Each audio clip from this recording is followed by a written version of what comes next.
Right, just to make sure everybody's aware of it, I'm recording. I'm going to share my screen.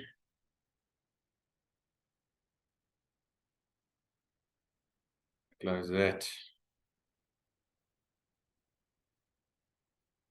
Share with sound, because that's the other rookie error. And I just got a notification. I need to update my Windows. Right, just to confirm, everybody can see that. Definitely, I can see it. Perfect. All good. It does say still recording. It does. So it's all good. Good stuff. Right. Welcome, everybody. Once again to a free Friday lunch webinar that we offer on a monthly basis. This time talking about the topic, and I know that is quite a mouthful.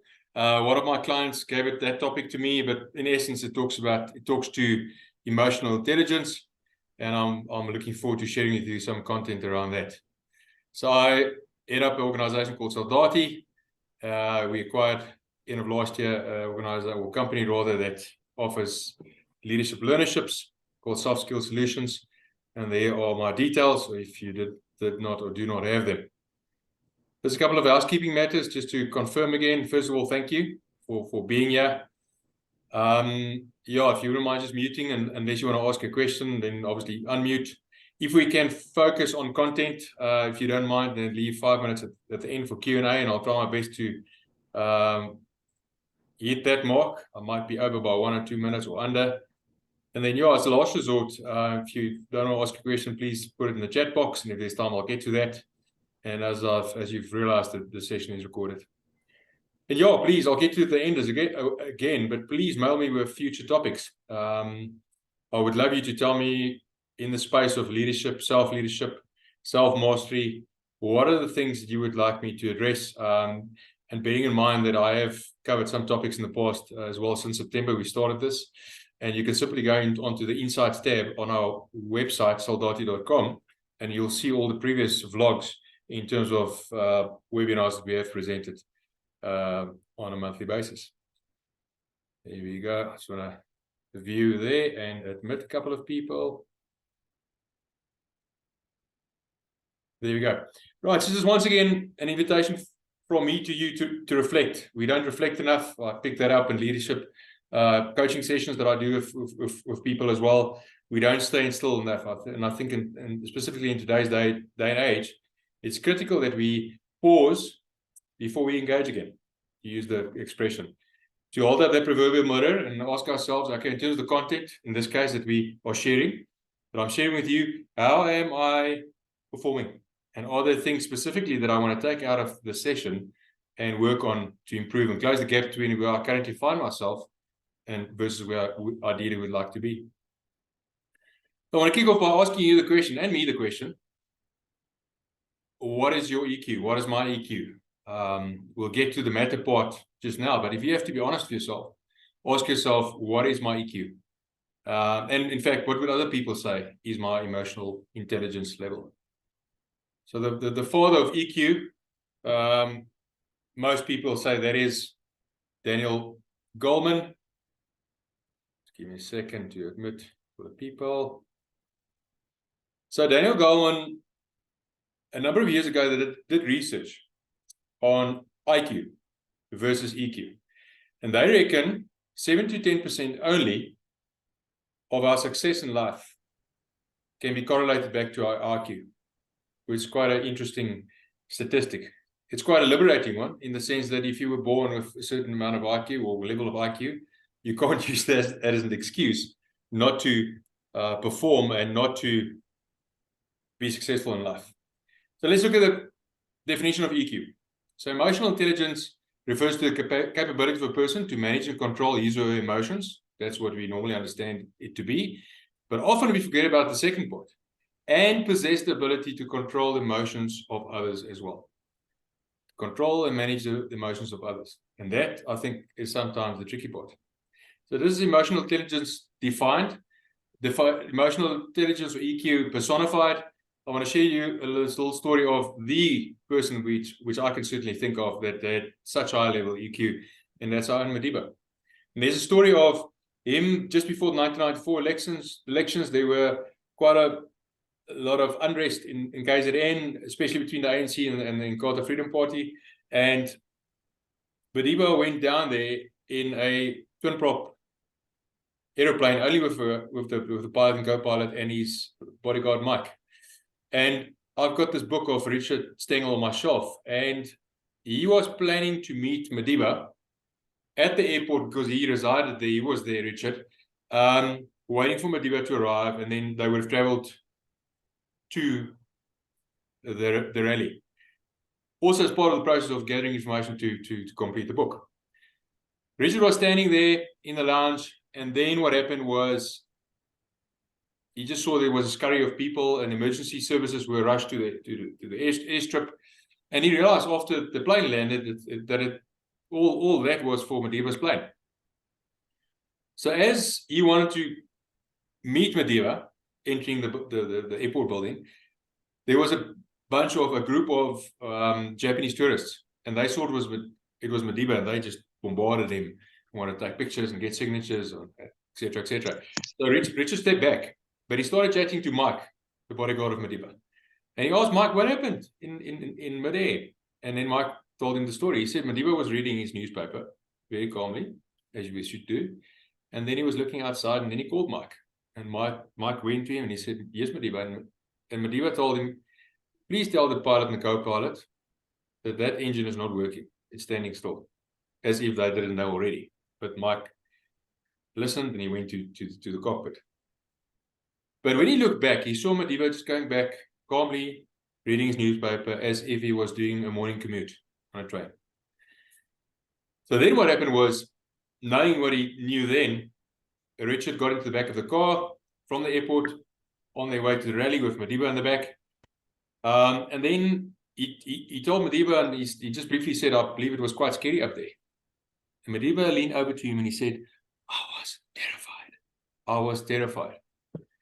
So that is an example of somebody that understands EQ, despite the fact that it is really rough, and despite the fact that there's a lot of stress. Madiba, as a leader, could contain his emotions and act in an emotionally intelligent manner, and he could have led that situation, certainly by example. An example for all of us. So IQ is just the tip of the iceberg. It's by and large about EQ, actually. In my experience, you might differ from me, but in my experience of 3 decades in the corporate world, I've never found somebody that's got such a low IQ that he or she can't perform their jobs properly. Okay? Yet I found many, and also senior people, executives, that had such low EQ that they just shot themselves in the foot every time, and they therefore were not able to be an optimal leader. I worked with Debbie as an HR exec in one of the companies that I worked for, and she always said, at the point where someone's nuisance value starts to exceed the value that he or she is adding to the organization, then it's time for that person to leave. I absolutely agree with that statement. And may you and I never be wasted talent as a result of the low levels of EQ that we demonstrate. Here's an example of wasted talent, I believe. I think Nick Kyrgios has, I don't know, he must be one of the top 5 talented players, tennis players that I've ever seen. And I've been following tennis since I was since tennis started on TV. He was fined almost 2 million rand in 2019 for what I'm about to show you next, because of his lack of EQ. Wasted talent as a result. And he starts off this clip by saying, the worst ref ever. Listen to this clip, and as always, if you can't hear anything, just give me a shout and I'll stop and reshare. Thanks. The worst ref in the game. The worst. Hands down. Every single time I play, he's doing some stupid every time. Code violation on sportsmanlike conduct. Point penalty, Mr. Kyrgios. Right now, We go bathroom. if we go back to what happened at the US Go Open bathroom. with Muhammad Liani, he can't talk to him. Yeah. But he's now just ignored Fergus Murphy. Yeah. none, I think, is the answer. Time. No. I'm grip my racket, bro. Come on, Nick, you don't get time I'm for that. gripping my racket, bro. You don't get time for it. And that took us to start on YouTube tonight. And there's a pound. Let me check. Time And I'll come violation. back to you. I'm here. He can serve. He can serve the ball. He can serve the ball. He can serve the ball. I'm ready. I'm returning, bro. Serve the ball. Serve it. Serve the ball. Ladies and gentlemen, just before I carry on, please, can you just mute from your side? I would appreciate that, because I'm also recording it for our website and for other people that might want to watch it. Let's just unpack this situation for a brief moment. So I promise you, apart from the 2 million rand fine that Nick was slapped with, when he sat in his hotel room, I'm quite convinced that he wouldn't have been proud of himself. He wouldn't have said, "Cheapers, I'm proud of what I did." And look at the other role players as far as the scenario is concerned. Look at the security personnel that followed him to the bathroom. How uncomfortable they felt. And that's what we often, and people that lose their cool, often disregard or not think about. And that is simply that, how do I make other people feel? Uncomfortable, scary, scared. And kudos to the ref, because he did the opposite. He was totally in control. Yes, maybe he didn't, as far as the second part of the definition is concerned, maybe he was not able to control Nick's emotions and manage it. But he certainly put in a very smart effort to be able to get that right. Fyodor Dostoevsky, the Russian poet and writer, said, "It takes something more than intelligence to act intelligently." Some serious food for thought. And as a group, I want to ask you just to shout it out, to unmute after I've asked the question, before you mute yourself again. Just tell me, what do you think can you do individually and collectively in your teams at work to influence your organizational culture to promote higher levels of EQ? What do you think you can do individually or collectively in your teams? Just shout it out. Safe space. I think the best you can do is to actually lead by example. Yeah.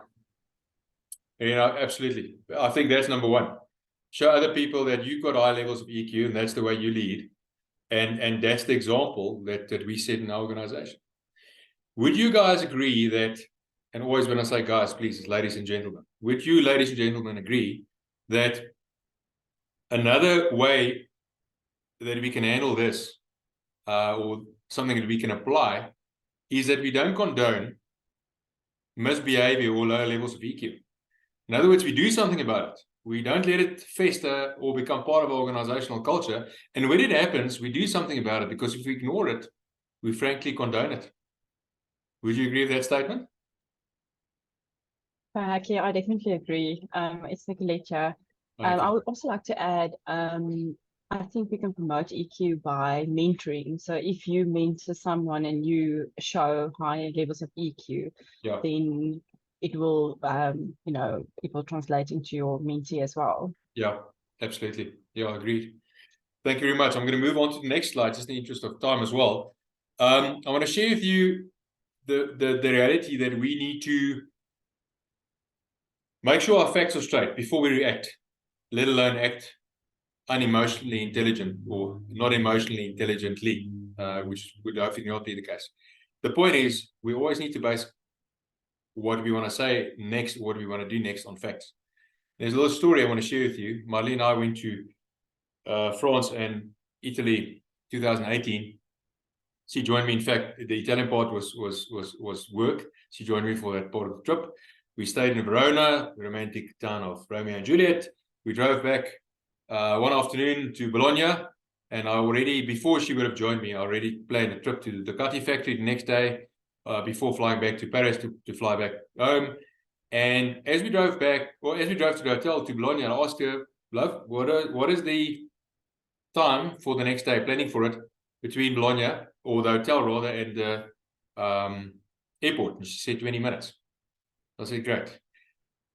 Checked into the hotel. Next morning, we went to the Bologna or the Ducati factory, and then we arranged for late checkout before we left for the Bologna airport to fly back, and then we went shopping. So we took a GPS on a phone, we went shopping for the people back home, and it took us much longer than we originally planned. So when we got back home, put the luggage in the car, and we drove out of the basement parking to the road surface, ground level. I said, please just switch on your GPS so that we can get to the airport. I had kind of an idea, but so she switched it on, and as I looked left, her face was as white as the rental car that we had. And then I looked at it and I said, what? And she said, it's actually 2.5 hours to the airport. So at that point, my face got as red as the Ducati logo. And I looked at it again to do something. And then she smiled at me. I said, why are you laughing? It's not a joke. And she said, sorry, my phone was still in walking mode. So the point is, the moral of the story is, make sure you've got the facts before you react, especially react in a manner that might not be ideal. And the importance of consistency, I can't stress, as part of controlling your emotions. Specifically, I had a director at some point that I report to, and sometimes he wanted me to be my best mate, go motorcycling together or do whatever. And the next day he would find fault. We would try and find fault. Totally opposite. And we can't do that. We need to be consistent as leaders as far as we possibly can. We all have mood swings. But the point is, how do we control that? Lincoln Chaffee said, trust is built with consistency. People can't walk into the office and ask their colleagues, how is my leader like today, my line manager? Is he person A or person B? Because it creates a lot of confusion in teams. When I talked about, instead of snap out of it, I had a executive lady that reported to me when I was a general manager of a retail group. Let's call her Sophia. She was also Italian, by the way. And Sophia used to snap at people in meetings. And she said, and I called her in because leadership development is my passion. It's been for a very, very long time. And I said, Sophia, you can't do this for various reasons. She said, but Hekkie, I can't help myself. What do I do? So I said, okay, here's a tool. Next time you want to do it, you just say to yourself, just before you snap, do you realize when you want to do that? Yes, I do. So just before you do that, you say, excuse me, from the meeting, I would need to go to the ladies. And nobody would question you. And then you go. And even if you don't go, you walk around the block and you take a deep breath or 5. And then you come back after you have got your cool back. And she did it and it worked. Find tools to, before you just snap, to snap out of it. And just individual exercise, I want to ask you a couple of questions around that specific point. Which behavior in others triggers an undesirable response in you? And once you've answered that question, ask yourself, what can you do the next time to counter such an undesirable response? And don't take the bait. Years ago or decades ago, I can always say, I drew the line in the sand, in the proverbial sand, to say to myself, I will never ever act emotionally unintelligently and blow over and snap in a meeting anymore. I won't take the bait. I set myself that personal boundary. And believe you me, I'm far from perfect as far as EQ is concerned. And it's a continuous process. You keep on working at it. But that is part of a milestone event in my life as far as EQ is concerned. So, no more. Not going to take that bait. Abraham Lincoln said, better to remain silent and be thought a fool than to speak out and remove all doubt. I talked about choosing the emotional high road. The reality is it takes 2 to tango. If somebody walks into your office and shouts and screams and say, what did you do? And wants to start doing this, and you raise the white flag. You say, but hang on, John. Hang on, Mary. Grab a seat. Can I make you a cup of coffee? How many sugars do you take? You take milk. You take the sting out of this situation. Totally lucky. You kill them with kindness in the moment. So the point is that nobody can fight with us if we don't want to fight. And it's up to us to take that emotional high road and make sure that there is no fight. Don't you think we should tell them that the boat's out of gas? Nah, just smile and wave, boys. Smile and wave. It sometimes feels like the best way of just ignoring conflict is just to walk away. But that to me is the 10th prize, not the second prize, the 10th prize. Okay? But it's better than not the third prize, the 1000th prize of getting into a tiff and shouting and screaming and letting other people that are also our juniors have to witness it. You see, the first prize in EQ is that that we can master and getting back to crucial conversations, that we can master crucial conversations, which is a discussion between two or more people where A, the stakes are high, B, the opinions vary, and C, emotions run strong. That's first prize. Let's resolve it so that we don't need to come back tomorrow after it festered more. Let's try and get an optimal solution. Maybe not a perfect solution for either one of us, but an optimal solution so that we can put it behind us and move on. That to me is the first prize. Facing that conflict in an emotionally intelligent manner. And the reality is we have second chances. We originally chose the 10th or the 1000th prize that I referred to earlier. We can go back and re-engage. Convert that into a first prize. And I talked about low EQ email wars. Sounds familiar?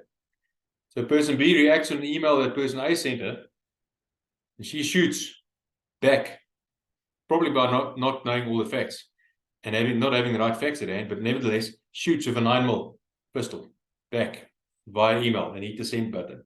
Got you. Take that. That person A does the same in response, but she takes an AK-47. She's a washer. I'm going to show her. And it carries on like that. Until person A or one of the two decide, I'm going to launch the ultimate reaction.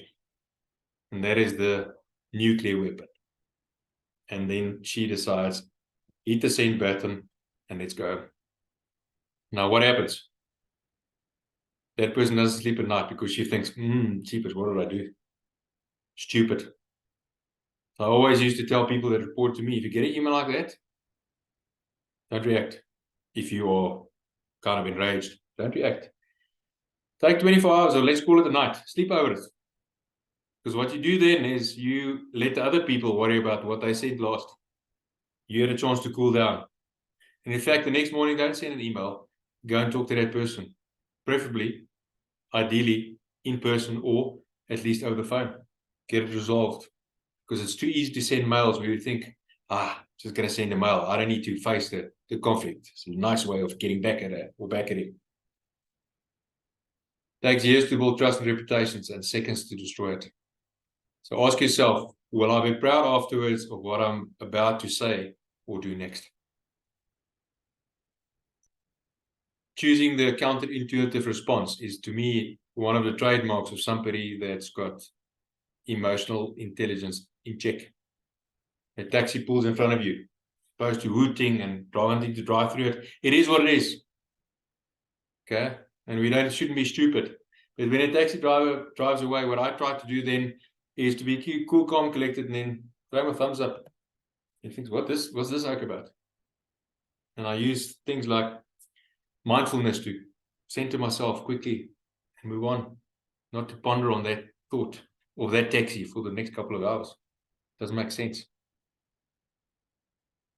Diva taught us many things. And another dedication to him. He said, as I walked out the door towards the gate that would lead to my freedom, I knew if I didn't leave my bitterness and hatred behind, I'll still be in prison, albeit not a physical prison. So as part of high levels of EQ, we need to let go of bitterness and grudges and whatever else that goes with that. The reality is we need to take charge of our lives. We talk about self-leadership, personal mastery, we have to take charge. And certainly, a big part of that is to take charge of our emotions and that of others. Interested in this stuff? I wrote a book on it, widely published. Please register for our next free Friday lunch webinars next month. All goes well, the 19th of May, and it's about living in the present moment. I'm still waiting for 2 topics for June and July.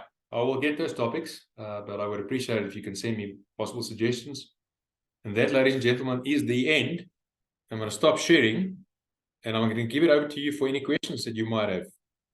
comments, criticism, anything that you would like to add?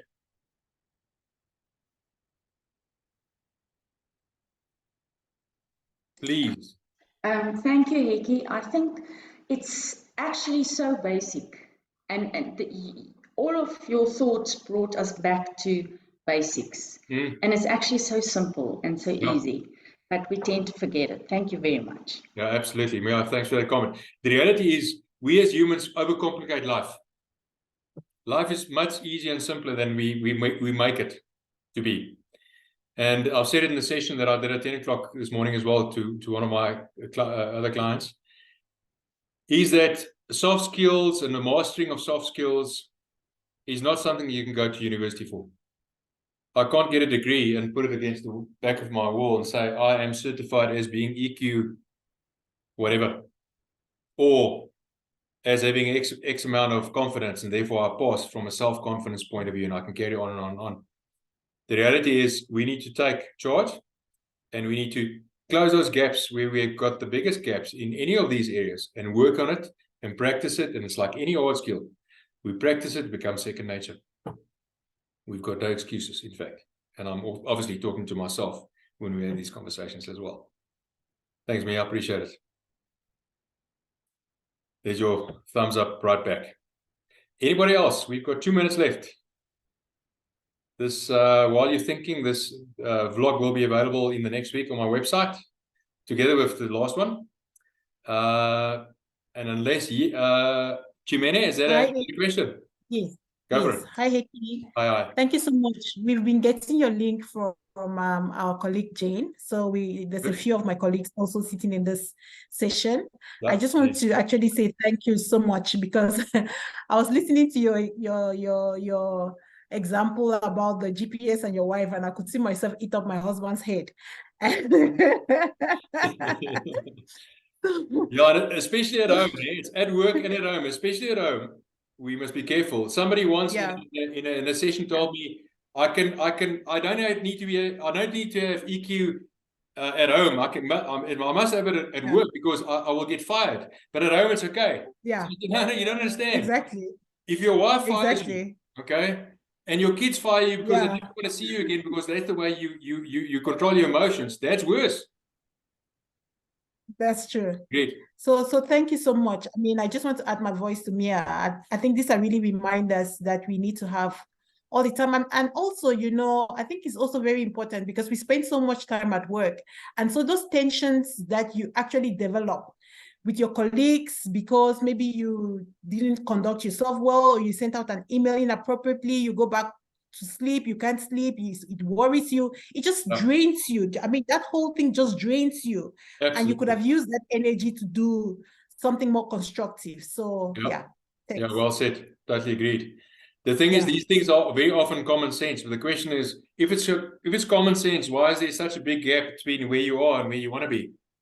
And that's why it's just a reminder for us to keep on working at it now.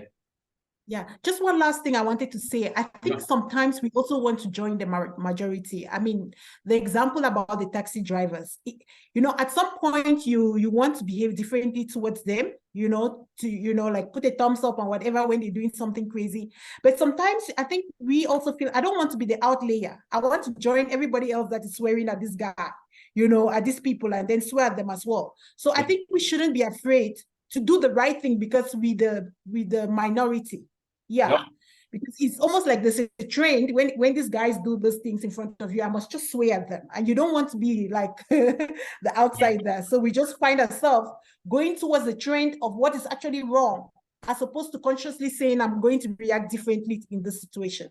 Yeah, absolutely. And to your point, leadership is about leading and doing the right thing despite what other people say. Despite what other people do. Yeah, thank you. True leadership. Thank you very much. Ladies and gentlemen, I'm going to wrap it up. I'm 1 minute over. Thanks for lending me your ears and for joining me once again. I'm looking forward to seeing you soon, on the 19th of May, that is. And I wish you all the best and a great weekend. Thanks, Hekkie. Thank you. All the best. Yes, thanks a lot. Bye-bye. Yes, Thank you. Bye-bye. Bye-bye.